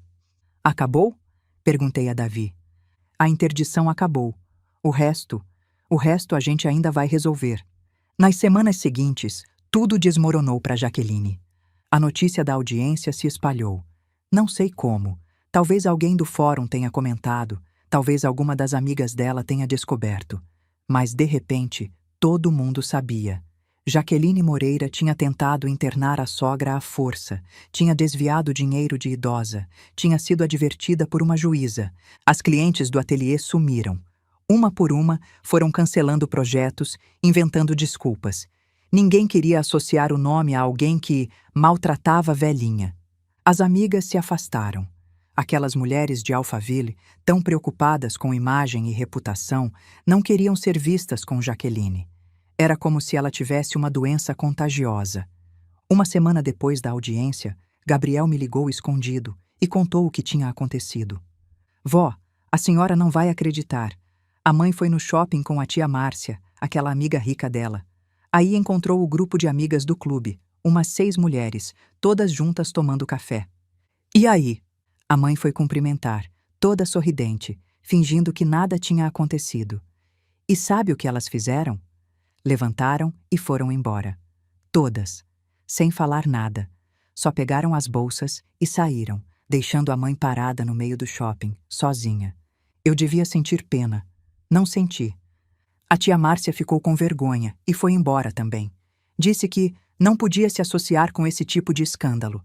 A mãe voltou para casa chorando, quebrando coisa, gritando que ia processar todo mundo. E processou? Não, porque no dia seguinte, a maior cliente dela ligou cancelando um projeto de R$200 mil. Disse que não queria trabalhar com alguém de reputação questionável. A mãe passou 3 dias trancada no quarto. Eu desliguei o telefone e fiquei olhando pela janela. Jaqueline estava provando do próprio veneno. As mesmas amigas que ela cultivava por interesse, os mesmos clientes que ela bajulava por dinheiro, todos virando as costas quando ela precisou. Era assim que ela me fazia sentir. Invisível, descartável, indesejada. Agora ela sabia como era. E o casamento, que já estava tenso, rachou de vez. Davi me contou. Ele tinha fontes, advogados conhecidos que trabalhavam com divórcio. A Jaqueline pediu separação. Quer metade da casa, metade de tudo. Tá alegando que o Rodrigo permitiu que ela fizesse o que fez, que a culpa é dividida. E o Rodrigo? Tá arrasado. Perdeu a mulher. Vai perder a casa. Os filhos não falam com ele direito. Davi me olhou. A senhora quer saber mais? Eu pensei. Parte de mim queria notícias, queria saber de cada detalhe. Outra parte só queria paz. Me conta só o essencial. Não preciso de detalhes. Justo. O essencial era isso. Rodrigo tinha perdido tudo. A casa foi posta à venda para dividir na separação. Os meninos ficaram com a mãe. Lucas por opção, Gabriel por não ter escolha. Rodrigo se mudou para um apartamento pequeno em São Paulo, perto do trabalho. E num dia de abril, 3 meses depois da minha fuga, meu celular tocou. Era Gabriel. Vó? A voz dele era pequena, incerta, como se ele não tivesse certeza de que eu ia atender. Gabriel, meu amor. Vó, eu posso ir te ver? Meu coração apertou. Claro que pode, meu filho. Claro que pode. Gabriel chegou num sábado de manhã. Rodrigo trouxe ele de carro. uma viagem de 7 horas de São Paulo até Belo Horizonte. Rodrigo não desceu do carro, só parou na frente da casa de Davi, deixou Gabriel sair com uma mochila e foi embora. Gabriel tinha 14 anos, mas parecia menor. Magro, olheiras, aquele jeito encolhido de quem leva bronca demais e carinho de menos. Vó, vem cá, meu amor. Eu abracei ele. Ele chorou. Chorou tanto que eu achei que não ia parar nunca. Me desculpa, vó. Ele soluçava. Me desculpa por não ter feito nada. Eu sabia que estava errado. Eu via a mãe tratando a senhora mal e eu não fiz nada. Eu tinha medo. Eu sou um covarde. Você é uma criança, Gabriel. Não é sua culpa. Nunca foi sua culpa. Mas eu podia ter falado. Podia ter defendido a senhora. Você tinha medo da sua mãe. Eu entendo. Eu também tinha. Ele se afastou, enxugando o rosto. A mãe tá furiosa. Ela fala da senhora como se a senhora fosse a culpada de tudo. Diz que a senhora destruiu a família, que a senhora foi egoísta. E você acredita nisso? Gabriel pensou. Depois balançou a cabeça. Não, eu lembro como era. Lembro a senhora comendo sozinha. Lembro a mãe fazendo a senhora se sentir pequena. Lembro o pai fingindo que não via. Ele olhou para mim. A senhora não destruiu nada, vó. A senhora só parou de aceitar ser destruída. Eu abracei ele de novo. Esse menino entendia mais aos 14 anos do que o pai dele entendia aos 45. Você quer conhecer a casa que eu tô arrumando? Perguntei. Fica em São Tomé das Letras. É bem pequena, mas tem quintal grande e vista para as montanhas. Eu quero. Gabriel sorriu, o primeiro sorriso de verdade desde que chegou. Eu quero muito. Mas a paz durou pouco. 3 dias depois da visita, recebi uma ligação de Davi. A voz dele estava tensa. Dona Carmen, a Jaqueline mandou uma notificação através do advogado dela. Ela está proibindo o Gabriel de ter contato com a senhora. O quê? Ela não pode fazer isso. Ela é a mãe, tem a guarda. Tecnicamente pode controlar com quem os filhos menores se relacionam. Davi respirou fundo. Ela alega que a senhora é influência negativa e que está alienando o Gabriel contra ela. Alienação parental. Ela estava me acusando do que ela mesma fazia. E o Rodrigo? Ele não concordou. Mas a Jaqueline tem a guarda, ele só tem visitas. Não tem muito o que ele fazer legalmente. Eu sentei. As pernas fraquejaram. Gabriel, meu neto, o único que ainda acreditava em mim, o único que tinha coragem de me procurar. E Jaqueline queria tirar ele de mim também. O que a gente faz? Por enquanto, nada. A voz de Davi era calculada. A gente espera. A Jaqueline está desesperada, fazendo besteira atrás de besteira. Quanto mais ela aperta, mais o Gabriel vai se afastar dela. É questão de tempo. E se ela conseguir? Se eu nunca mais ver meu neto? Ela não vai conseguir. Confie em mim. Eu confiei. Não tinha outra opção. Mas naquela noite, pela primeira vez desde que saí de São Paulo, eu chorei de raiva. Não de tristeza, não de medo. De raiva pura, daquela que queima por dentro e não deixa dormir. Jaqueline tinha me tirado 5 anos de vida. Tinha me tirado meu dinheiro, minha dignidade, minha paz. E agora queria me tirar meu neto. Mas dessa vez eu não ia ficar quieta. Dessa vez eu ia lutar. O tempo provou que Davi estava certo. 2 semanas depois da notificação, Gabriel fugiu de casa. Não para longe, só até a casa do pai. Mas foi o suficiente para Jaqueline surtar. Ela ligou para o Rodrigo gritando, ameaçando chamar a polícia, acusando ele de sequestro. Eu não sequestrei ninguém, Rodrigo disse, segundo Gabriel me contou depois. Meu filho veio me procurar porque não aguenta mais você. E eu não vou mandar ele embora. Foi a primeira vez que Rodrigo enfrentou Jaqueline. A primeira vez que ele escolheu um lado. E ele escolheu o filho. A briga pelo Gabriel se arrastou por mais algumas semanas, mas no final Jaqueline cedeu. Não por bondade, por conveniência.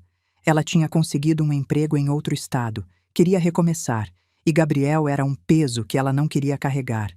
Sim, ela usou essa palavra. Peso. A mesma palavra que tinha usado para mim. Gabriel foi morar com o pai, e Jaqueline foi embora, levando Lucas e o rancor junto.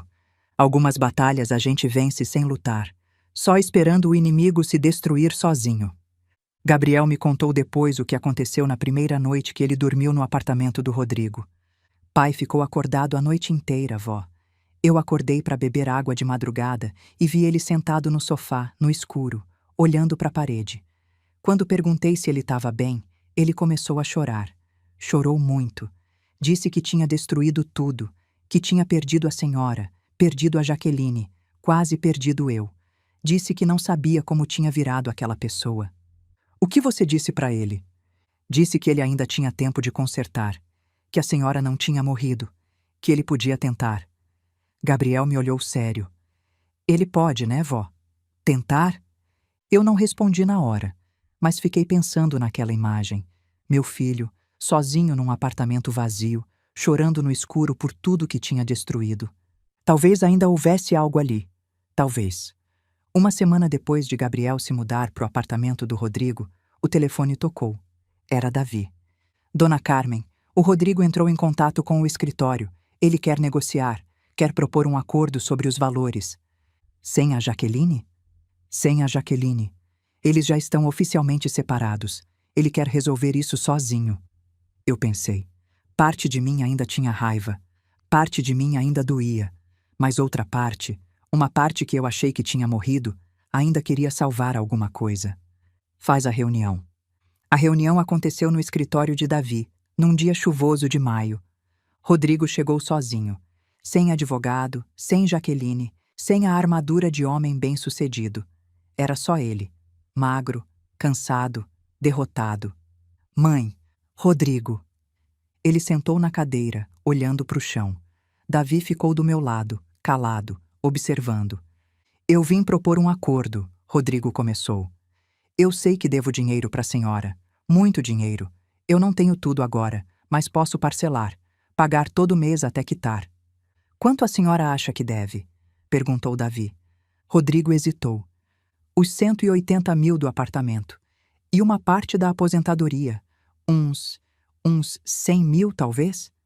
A análise dos extratos indica 312 mil reais no total, disse Davi friamente. 180 mil do apartamento e 132 mil de aposentadoria desviada. Rodrigo ficou pálido. Eu não sabia que era tanto. O senhor administrava a conta conjunta. É difícil acreditar que não sabia. A Jaqueline... Ele parou, engoliu. A Jaqueline cuidava dos gastos. Eu só via o saldo, não olhava extrato. Eu sei que é desculpa. Eu sei que eu devia ter prestado atenção, mas eu não sabia que era tanto. Silêncio. Rodrigo. Eu falei pela primeira vez desde que ele chegou. Olha para mim. Ele olhou. Os olhos dele estavam molhados. Você me deixou sozinha. Minha voz era firme, mas não era cruel. Durante 5 anos, você me deixou sendo diminuída, ignorada, maltratada. Você viu e fingiu que não via. Isso doeu mais que qualquer dinheiro.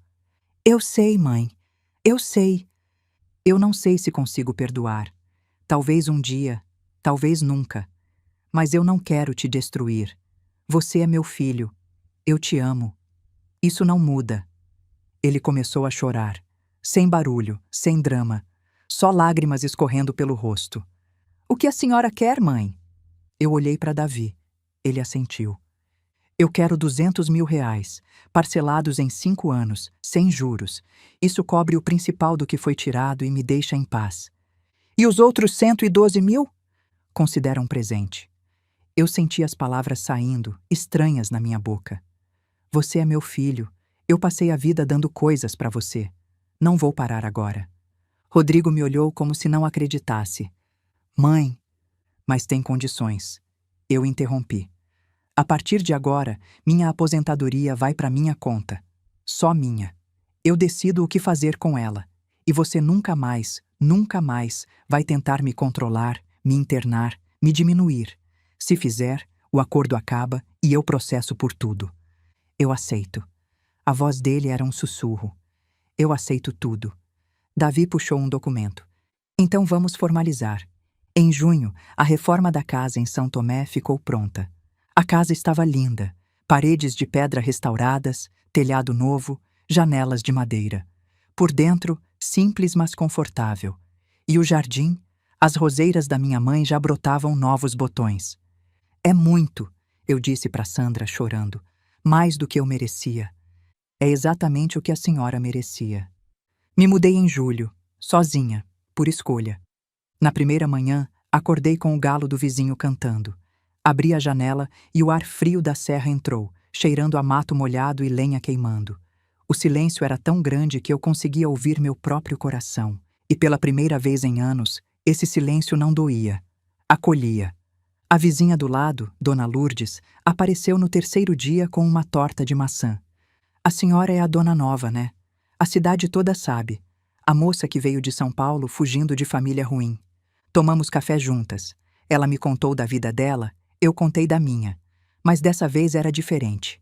Não era desabafo, era história. Algo que tinha acontecido e passado.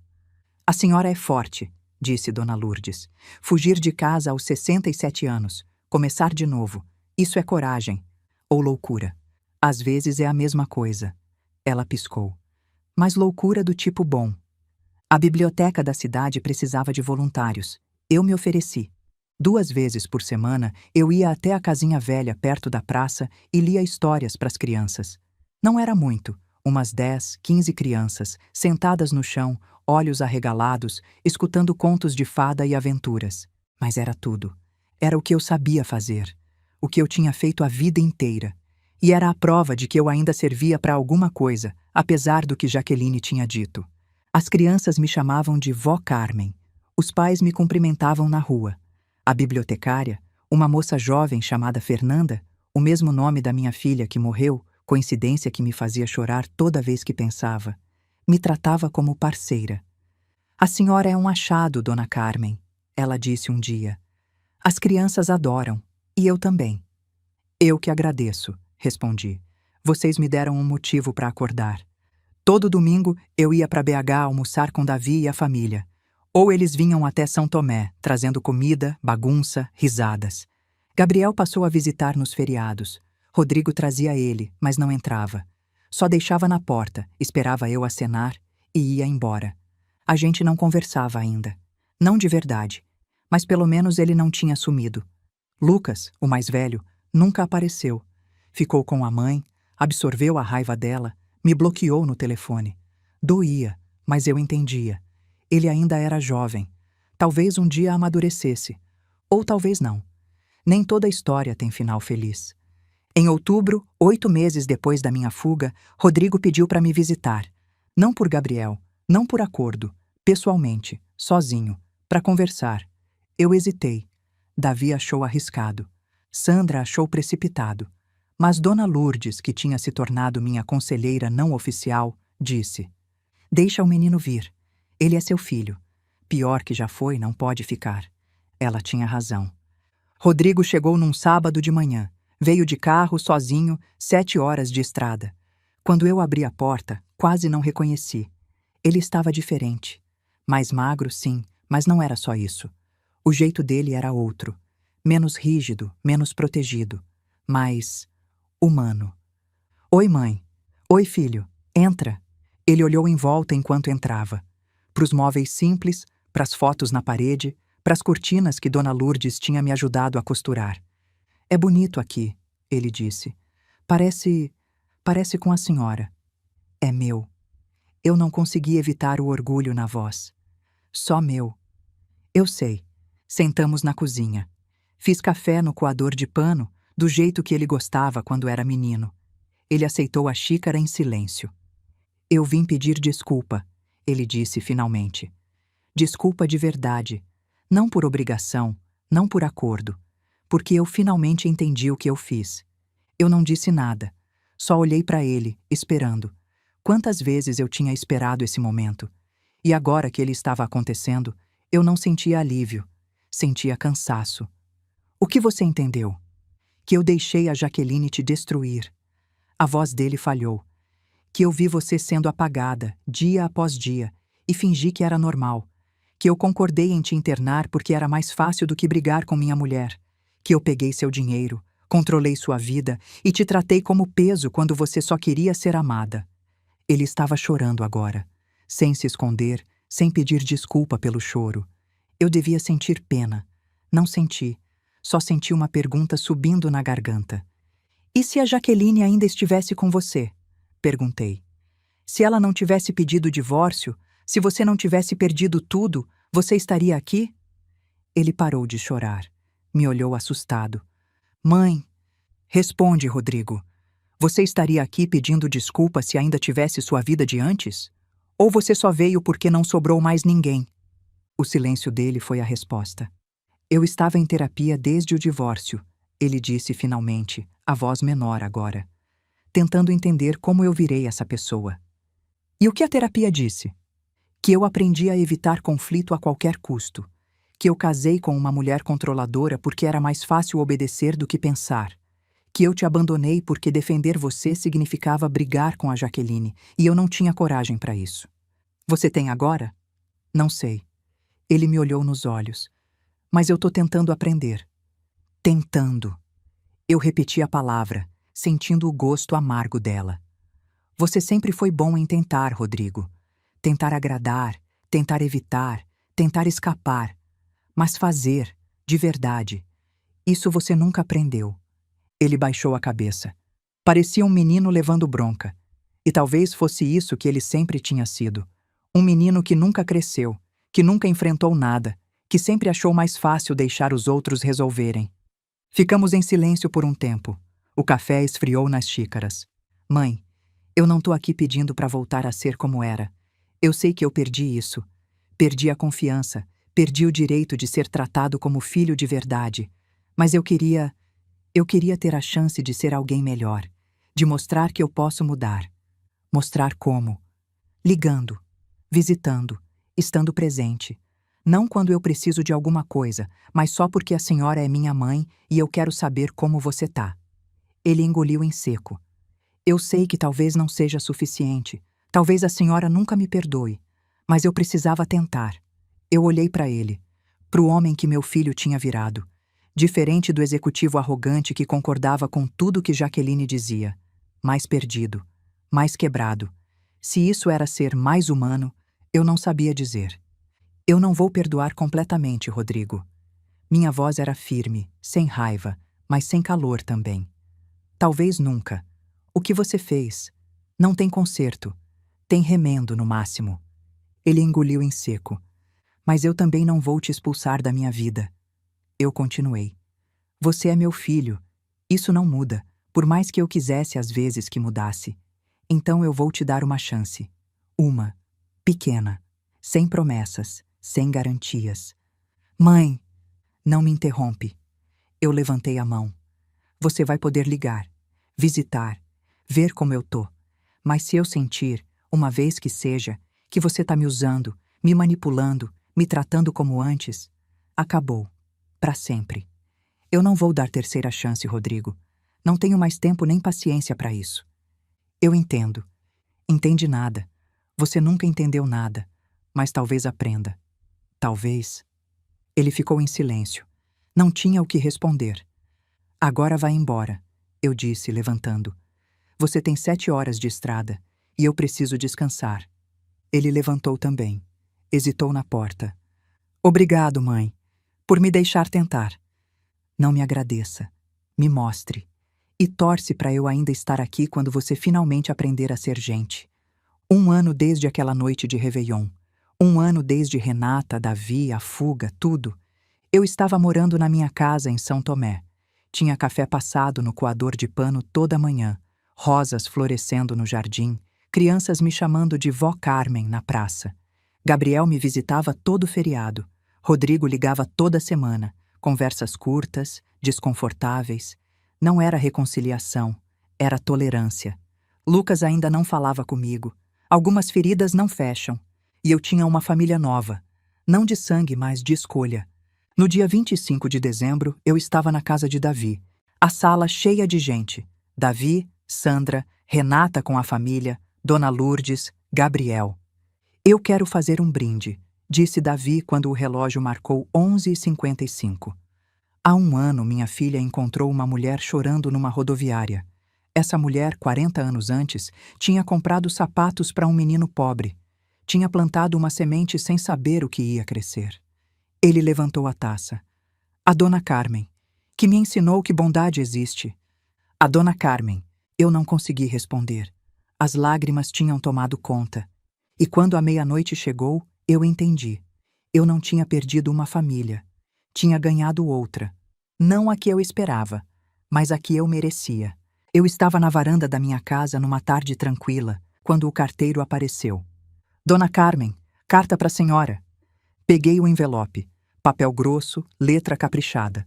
Remetente, Lucas dos Santos, meu neto mais velho. Abri com cuidado. A carta era curta. Vó, eu sei que não tenho direito de te chamar assim. Sei que te tratei mal, que fiquei do lado errado, que falei coisas horríveis. Eu fui muito idiota, e covarde, e cego. A mãe me contou a versão dela por 2 anos. Eu acreditei porque era mais fácil. Mas aí eu fui morar com o pai. Ela casou de novo e foi embora. E ele me contou a verdade. Me mostrou os documentos, os extratos, tudo. Eu senti vergonha, muita vergonha. A avó não destruiu a nossa família. A nossa família já estava quebrada. A avó só parou de fingir que não estava. Eu não sei se a avó quer me ver. Eu entendo se não quiser. Mas se quiser, eu vou estar em BH no mês que vem, visitando o Gabriel. Se a avó puder, se a avó quiser. Eu gostaria muito de pedir desculpa pessoalmente. Eu sei que não mereço perdão, mas eu precisava tentar. Lucas. Li a carta 3 vezes. Depois guardei no bolso, fui até a cozinha e liguei para Davi. Davi, eu vou precisar de uma carona para BH mês que vem. Tenho um neto para reencontrar. E assim, eu continuava aprendendo. Aprendendo que nunca é tarde para recomeçar. Que família não é sangue, é escolha. Que perdão não é fraqueza, é força. Que a gente pode perder tudo e ainda assim encontrar algo melhor. E que, às vezes, o par de sapatos que você compra para uma criança desconhecida pode mudar o mundo. Não o mundo todo, mas o mundo de alguém. E isso, no final das contas, é o que importa. E você? Já passou por algo parecido? Conhece alguém que foi maltratado pela própria família? Conta nos comentários. E se essa história te tocou, compartilha com alguém que precisa ouvir isso. Às vezes a gente precisa lembrar que nunca é tarde para recomeçar. Obrigada por assistir e não esquece de se inscrever no canal.